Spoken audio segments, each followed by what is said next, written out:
Albert Einstein warned us that insanity is doing the same thing over and over again and expecting a different result. Oregonians have been caught in a circle, a never-ending circle of insanity over the last several elections. But good news, there's help on the way. Welcome to People, Places, and Politics. I'm Patty Milne. And the good help on the way is my guest, Jeff Goodman, who is running for state treasurer. And Jeff, I remember in a speech I heard you give, and it's also in your comments here, that you said we keep electing the same people and we're getting the same result. And so this is what you are intending then to bring to this upcoming election for state treasurer. And real quickly, let me just share a couple of things about Jeff. Jeff is a two-time city councilor in Lake Oswego, and he is also has served in many leadership positions on a number of civic groups, philanthropic organizations, and also because I have a grandson who is a swimmer, Jeff is a former All-American swimmer. So welcome to People, Places, and Politics. And I'm going to start, Jeff, right away. The first question people ask a candidate: why are you running? Certainly. Well, thank you for the opportunity to be here today. I'm a candidate for state treasurer because I believe Oregon's next treasurer actually ought to have experience as a treasurer. I'm the current treasurer of the Legacy Emmanuel Hospital Foundation, a past treasurer of USA Olympic Swimming, and thank you for your kind comments about swimming. It's a wonderful sport. Been treasurer in businesses, as you also mentioned, a two-term member of the Lake Oswego City Council, and I have an MBA from the University of Pennsylvania Wharton School of Business, same school of business that Elon Musk also graduated from. Great. So I think I have the opportunity to bring a very broad and deep set of experiences and skills to serve as Oregon's next treasurer. Good. So what has compelled you? You have the background, which you've just explained, but various people get into politics for a variety of reasons, and there are a number of motivations that some people have. Yes. So what has drawn you into this with such a wonderful career background and public service by way of these different civic groups and philanthropic organizations? So you are very much wanting to serve the public, but this position and at the state treasurer, that position in particular. Certainly. I mean, it's a position that requires more of a nonpartisan approach.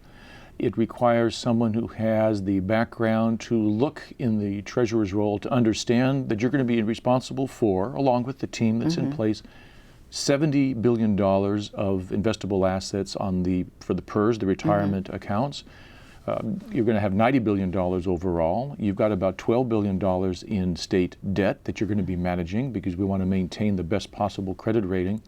So you want someone who's comfortable with those kinds of numbers, also who understands very, very deeply, and in our case, a lifetime of experience of understanding that you can't be in favor of everything.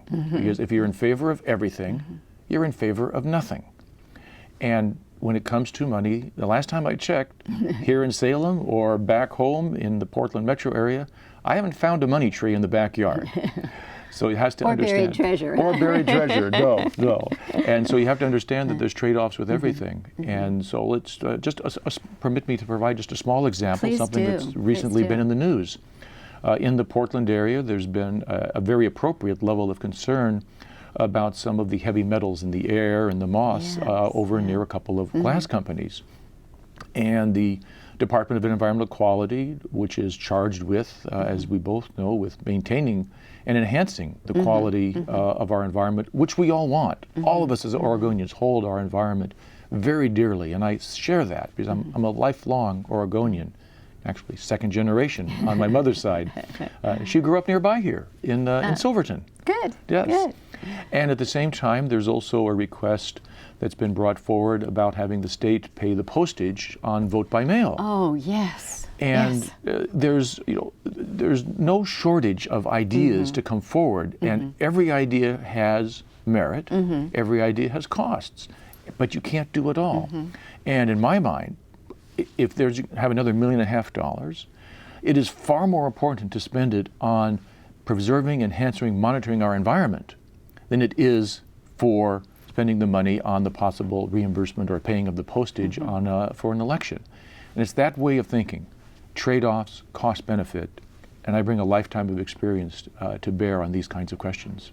So talk a little bit more about the, you mentioned environment, and I think what you're referring to is like some of our structure, maybe the transportation. Was that something that interested you, or it am is. I No, you are misunderstanding not. what you said? Not at all. My focus while in service on the City Council for Lake Oswego has been on what is infrastructure, which is a horrible word, but let's call it roads, bridges, water, sewer, because we cannot have the first-rate quality of life that we all want if we're going to have a third-rate infrastructure. Right, yeah. And over the last several decades, and even just more importantly, the last few years, relative to every other state, we're not putting the money into basic infrastructure. We're eating our seed corn. And as treasurer, I want to bring that same kind of focus to say, here's where we want to be spending our big dollars on the big projects to enhance the basic infrastructure of our state,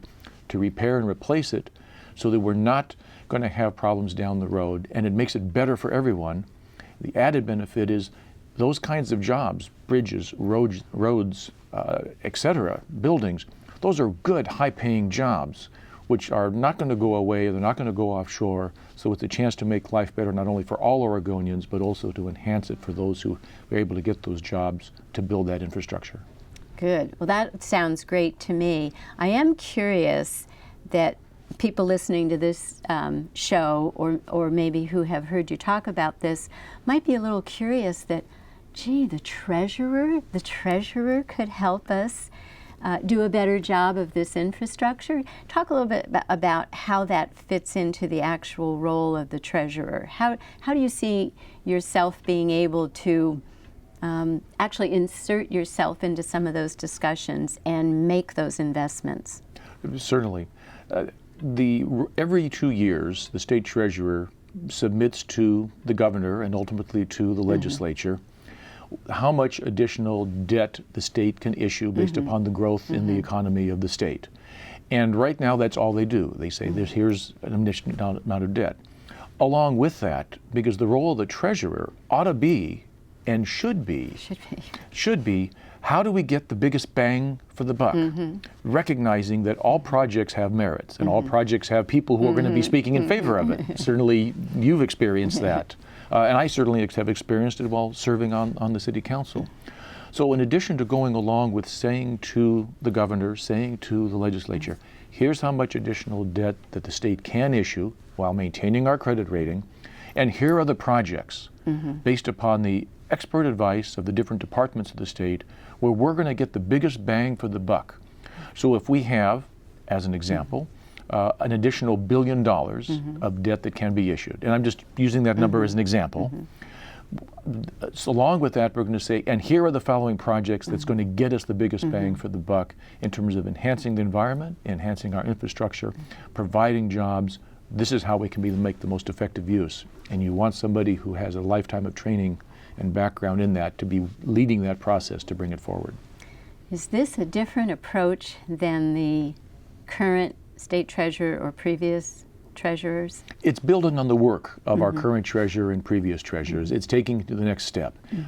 Each treasurer that goes in adds value to the position in terms, and has value for the benefit of all Oregonians.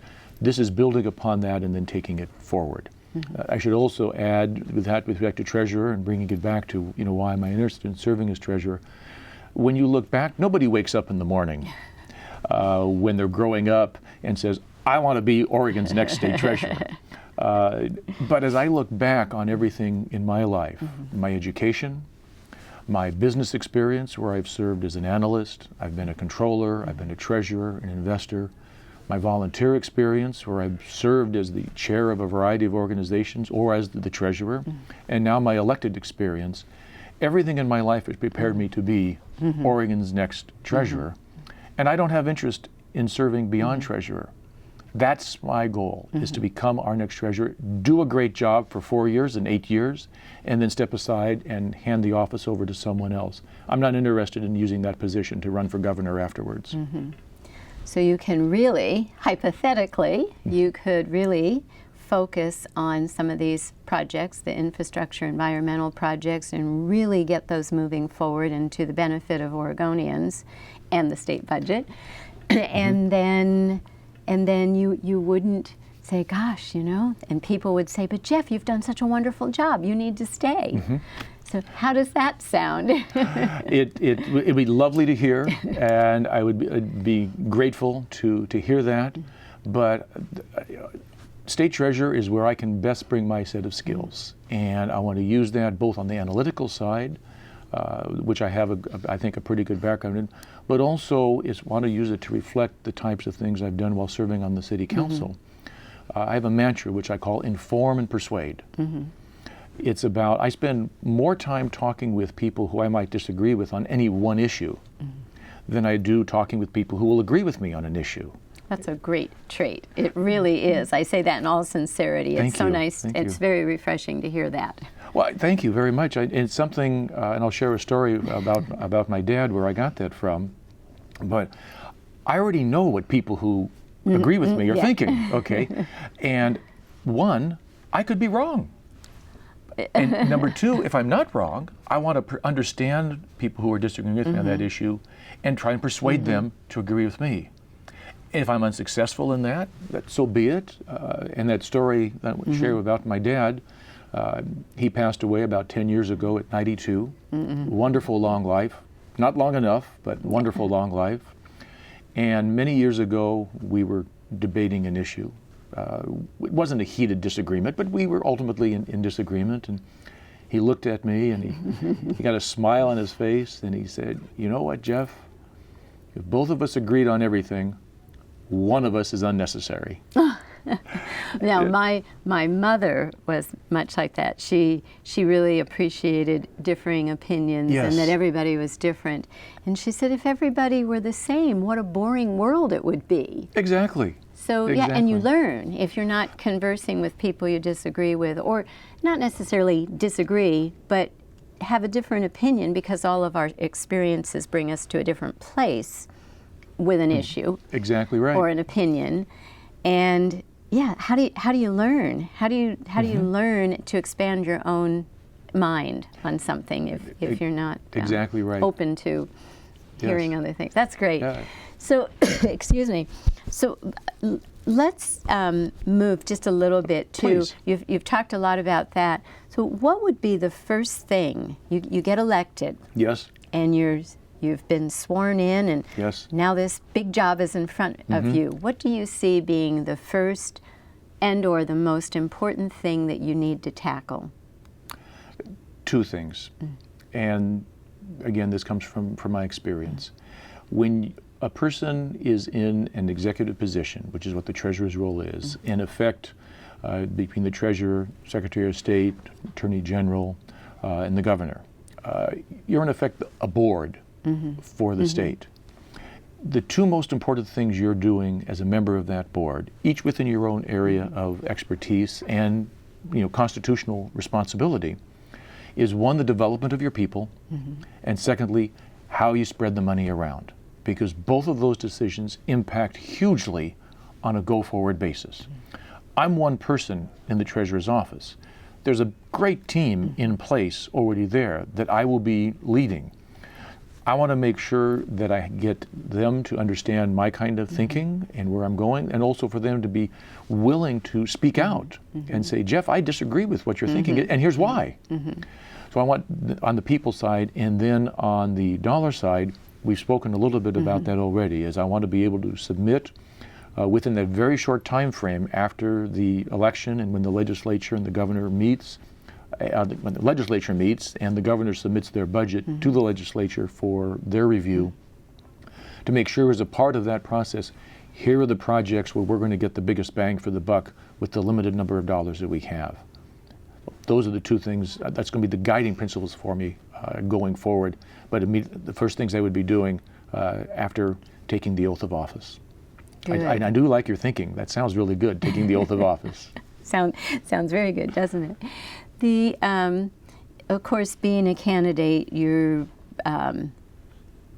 maybe a little more exposed to some of the statewide issues, considering how they would relate to this office and how it would affect your serving in the treasurer's office as the state treasurer. Do you have any thoughts on what the biggest issue facing Oregonians is right now, and then how would that impact, or how would you look to help solve that problem as the state treasurer? Certainly. The biggest issue facing Oregonians on the financial side, where the treasurer's office is the coming impact of the PERS dollars that are required to fund it. And the state treasurer has responsibility for, overall responsibility for those investments and for making sure that the payments are made to all the people who have earned those retirement benefits. And I wish I could say that there's a magic wand that I could wave and make the challenge go away. Quite simply, as of right now, over the next 6 or 7 years, there is nothing that we as a state can do to forestall or eliminate the increases in the contributions from every city, every county, every school district, every government organization in the state. Will likely see over the next 6 or 7 years increases up to 2/3 of what they're already paying. And that's locked in, and that's coming from everybody serving on the whether it's the investment side or the benefit side, and also from the internal staff side and from the outside consultant side. With the court decision, with the decrease in the assumed rate of return on the investments that we have, this is very hard to say, but there is nothing that can be done. We can deal with it on some potentially some changes going forward, and there are some things, a number of ideas that have been brought forward, but the bad news is that for the next 6 or 7 years, increases are locked in, and we have the potential of seeing on the school side increases in class size. We have the potential of seeing services decreased. We have the potential of seeing fees go up around the state. It is not a very palatable situation, and perhaps any normal person might say, why would you want to be treasurer walking into a situation like this? That's for sure. But it's a situation where it is challenging, and you want somebody who has the breadth and depth of experience that I have, who understands the trade-offs, being a key player in that discussion. Well, knowing that no solution is easy, and knowing from what you've just said, 6 or 7 years, nothing can be done anyway. That's correct. Wouldn't this be the time, though, or as you begin your tenure as the state treasurer, wouldn't this be the time to start discussions on finding some of those solutions, so there's ample time to really to really research, get input from experts, community input, the people, so these ideas can really be fully discussed, vetted, so that when it's time, before this 6 to 7 years all of a sudden hits us, that the state is behind whatever changes would come to be. Does that make It does. some sense it absolutely there? makes sense. And the changes will begin impacting us beginning July 1, 2017, which is just a year and a half off. Yeah. And there's a variety of things which you're going to want to look at. And I don't want to go too far down the rabbit hole of a number of those. But one also key thing, which is very important, is also don't do less than intelligent things. For example, I have come out very strongly and in public and in writing against the ballot measure known as IP28, which is a corporate revenue sales pass-through tax. And I've come out against it for a number of reasons. Number one is that when we as a state have an unemployment rate that's higher than the national average, we have a rate of businesses being formed in our state that is lower than the national average. We have people participating in our labor force, our workforce, that is less than the national average. If we just get to average, I'm not talking great, I'm just talking average, that's going to generate hundreds of millions of dollars of more revenue to our state budget. So before we start talking about a tax, let's do the best we can with what we're doing, and there's some things we can do on that, immediately. On the other side of it, the assumption on the proposal that's out there on this tax is that companies will not respond to it. Well, companies will respond. Of course they will respond. And they'll take actions. We have the best measure of that with ballot measures 66 and 67, and everything that I've read indicates that the revenue that was anticipated was about half of what they thought it was going to. And then another element of that is this particular proposal, it's going to hurt the people that are the least able to be helped, to be at least able to absorb it. If you're because the tax is a 2.5% tax on C corporations doing more than $25 million worth of business in the state of Oregon. And I won't go down to all the details of that. But as an example, if you're trying to get your first purchase of a home or a condo or a townhouse, and you go to your bank, if that bank does more than $25 million worth of business, they're going to get hit with a 2.5% sales tax, revenue tax on everything above 25 million. The bank will pass it on through. How does that help somebody trying to get into their first home? It doesn't. It doesn't. Particularly at a time now when so many people are having difficulty getting that first mortgage to get into their home. On the other side of it, when you look through the cycle on food as one example, and if you, again, it applies to C corporation, and there's about 1,000 businesses in Oregon that it would apply to. But if you have from the farmer to the food processor, to the food distributor, to the grocery store, and finally to you and me when we go to our local Fred Meyer's or local small grocery store, every time you go above $25 million, you're going to get hit with that 2.5% tax. How does that help somebody who's on a fixed income, retired, trying to put food on their table? How does it help a family, a single parent with kids, struggling to get food on their table? It doesn't. So let's focus on those things where we can do things to, as coming back, get the unemployment rate lower than the national average, and et cetera, all of which generates jobs, all of which brings income to provide those goods and services that we as Oregonians all want.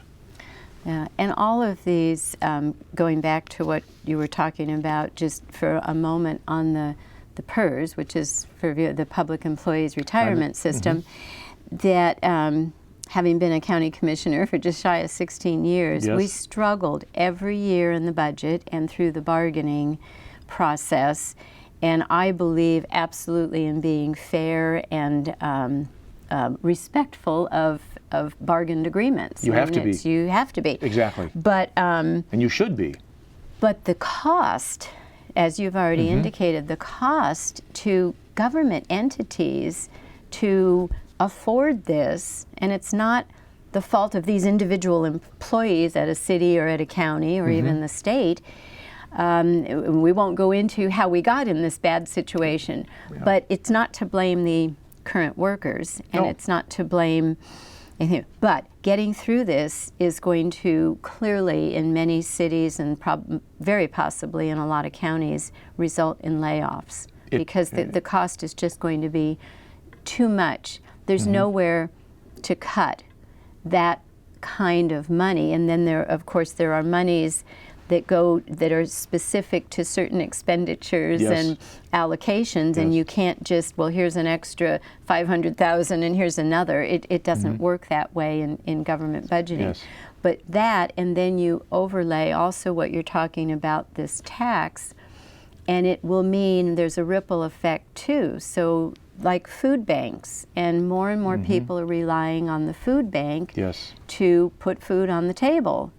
And the food banks have overhead costs, and they too are going to be forced to pay higher expenses just to run the food bank. Yes. And although a lot of people volunteer there, you do have some salaried people, which are overhead costs, and all these things wrapped together, and then not to mention the minimum wage increase that was just passed in the legislature, and the governor has to sign it any day now, because that's the law. She has, what, Yes. 5 days to sign, and they put an emergency clause on it, and shame, shame, shame on those legislators who passed it and who put that in there, because that too is going to compound these problems and compound the problems for the state treasurer in how you do things. But I just wanted to add that there's this bigger picture. You're Yes. explaining very, very well for the audience here. Thank you. What you see, the issues and the problems, and I can't help but to sit here too and think of all these other layers of financial problems that you will be dealing with. Certainly. Just so much out there. There is. So, are there other, we have a few minutes, just a couple of Okay. minutes left yet, and before we close the show today, I want you to be certain to give contact information so people know how to get in touch with you and send you a contribution or certainly. request more information. But thank just you. touch, is there any other issue as state treasurer that you're really, you see as a high priority that you will be wanting to deal with? There is, and it's a topic that I've written about. It was published in, I think it was December, in the Portland Tribune, about the Oregon Giving Pledge, an opportunity to provide funding for vocational and college education, because our future is going to depend on how well educated all of our children, our grandchildren, our great-grandchildren coming through. If without a highly educated workforce, all will be for naught. So that's the other issue that I want to focus on, besides the infrastructure, buildings, bridges, roads. With respect to how to get a hold of me, you can go to my website. Very straightforward, www.jeffgudman.org. Good. And I can repeat that if that's of help. But it's www.jeffgudman.org. Or send me a text, call me. I try and respond as quickly as I can. Good. Are there any speaking engagements coming up, anywhere that people could attend? And do you have something on your calendar that you'd like to share where you might be? I do. I have been invited, as all the candidates for treasurer have been invited to appear at the annual Dorchester Conference coming up in the first part of March in Seaside. And I'm looking forward to that. It will be a chance to, if you will, go toe-to-toe with the other candidates, and with a very knowledgeable group trying to lay out what we think and why I think that I'm the best qualified candidate to be Oregon's next treasurer.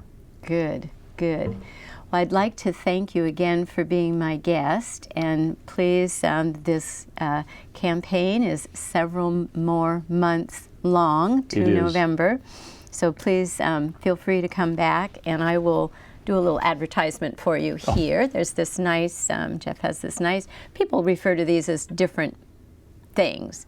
It's a nice handout. It's often referred to as a palm card. It is. Something to take door to door. This is very nice with more information, but as Jeff said, go to his website. So thank you so much for being here. Thank you so much. Appreciate it. Appreciate the opportunity.